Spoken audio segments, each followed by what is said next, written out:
That's casual. Just casual. Honestly, the directing is really cool for being a blank scene, all things considered. They're making it very visually intriguing. Ordinary person? Mm-mm. Star plasma vessel? Mm-hmm. Okay, gotcha, Tengen. I see where you're going with this. So this is only possible because Tengen started evolving 12 years ago. Otherwise, a normal person would be impossible. Okay.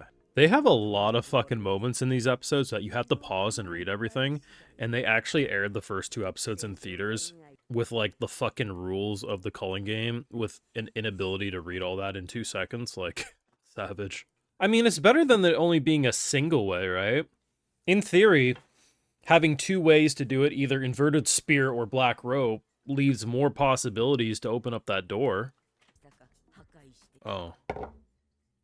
Well, there goes that. Bro, what the fuck? How do we go from 2 ways to free his ass to 0?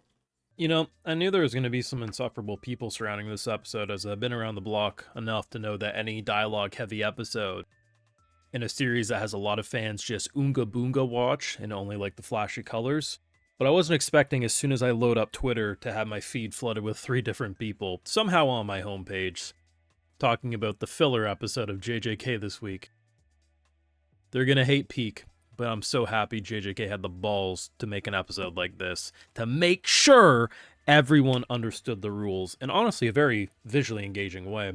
Now, if you did get this far in the video, make sure you drop a like, share your support, subscribe if you're new around here, ring that bell, stay up to date on everything I upload, and of course, Patreon for live reactions and exclusives live over there. Also does help fund the channel and videos just like these. So, I love this episode. And I'm going to say something fucking controversial.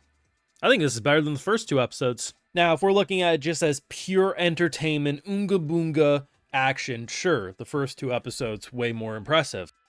And despite me pretty much knowing the rules, because I paused and read the rules last week, right? So the 10 rules, I think it was, you know, the 100 points in order to make a rule, as long as you don't make a rule that doesn't, you know, stop the game, pretty much all rules are allowed, had the values of the points, all that was revealed. But I think seeing Tengen talk to everyone and actually, in a very, I don't say this as an insult, a very boring scene was turned very exceptionally engaging with the smallest of touches. Like, what we dealt with for the most part was just everyone standing in the same such spot that they were from the start of the episode to the end of the episode.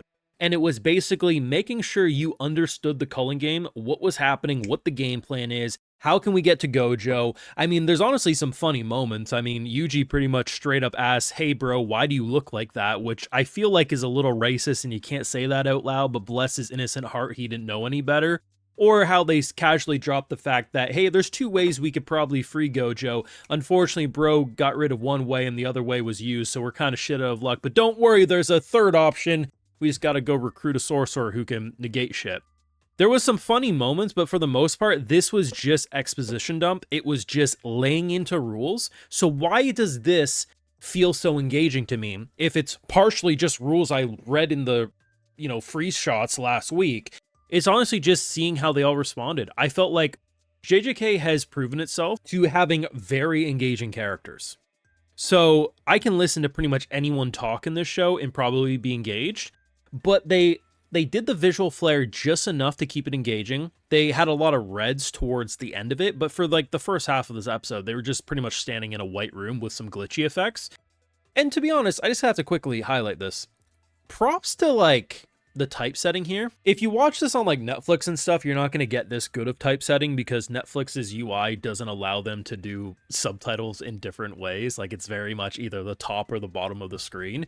I'll give Crunchyroll some credit. I've been harsh on them lately. At least the typesetting for as much information on screen, I'm happy. I could keep up with everything and I didn't feel like they lost the plot here. And I mean, they really did have quite a bit of text in different weird ways. So yeah, don't watch JJK on Netflix because I did see some screenshots. It's pretty dog shit.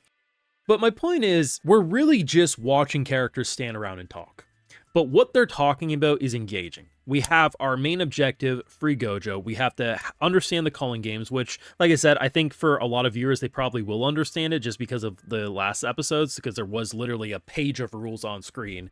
And I don't know, it was going around online of like, my reactors paused to read it. I'm like, a lot of people do that. It's pretty common. But I think your average fan probably doesn't pause to read all that. So an episode like this, it makes sure everyone understands, because my impression of the Culling Games, there is not going to be a lot of time to sit down and read the rules. And look at this. This is actually insane. Like, the whole episode was like multiple giant whiteboards to get us up to speed. And to have the balls to have two of the most intense episodes back to back, get you all hyped up, only to just say, hey guys, we're going to sit you down and you're going to read rules. I mean, I'm sure I'd like that in most shows. But even for me, I would probably get to a point where I'd be like, okay, I'm a little bored. Episode flew by for me. And there are bound to be, I think it will be a better split than usual. Usually when we have episodes like these, it's just like the most insufferable people complaining filler. And I do think that type of commentary is going to pop off well on sites like Twitter because it's designed around that. But I imagine content creators and to be honest, even r/anime isn't looking too bad right now, which is saying a lot because that place is an abysmal piece of dog shit too. I think it will be a surprise divide where it will be a little more evenly split. I imagine reading this type of stuff maybe would have been more of a drag in the manga, because I imagine this wasn't one chapter, it was probably 2 or 3 chapters in the manga, could be mistaken, and maybe that would feel a little more dragged out in a weekly release like that. But for an anime episode, I don't get the impression there's going to be many more moments like these. It's probably going to be pedal to the metal, and I think it's important to make sure the viewer is caught up. Like, you shouldn't drop this episode as your first episode return. Like, that would be boring. But after the first 2 episodes, having Culling Game do this, we're 50 episodes total, right, into this entire series, I think this is completely acceptable. I thought it was visually engaging despite just being 2 different scenes, one with red lighting and one with white lighting. I thought it was very engaging. And honestly, I felt like I understood the characters' objectives more with this episode. Even if I understood the rules walking into this episode, I felt like I understood where everyone's going a bit better. And to be honest, the Culling Game sounds like it's going to be the craziest arc of the series to date, and that has me really excited. I mean, I'm welcome to be proven wrong, but given that JJK fans sometimes remind me of Dragon Ball fans in terms of how they claim what is filler or what is boring and what is hype. So I love this episode. I thought it was amazing. It felt faster paced than even the first 2 episodes, which is saying a lot. I like it. I wouldn't want every episode to be like this, but given the big-ass fucking whiteboard we saw this episode, it's understandable why you want to drop it all at once rather than fragment it, piece it together throughout, because that's just going to leave the viewers super confused, you know? Your thoughts are down below. Drop a like, share, support, subscribe if you're new around here, ring that bell, all that fun jazz. Patreon is where you catch my full live reactions, all some more. Like, hey, I love to give video shows to my patrons, because without them, you wouldn't see these YouTube videos. All right, so today we got Rerun, Eds, Lunar. We also have Ben Loose. I appreciate the support. Please take care. Y'all have a good one.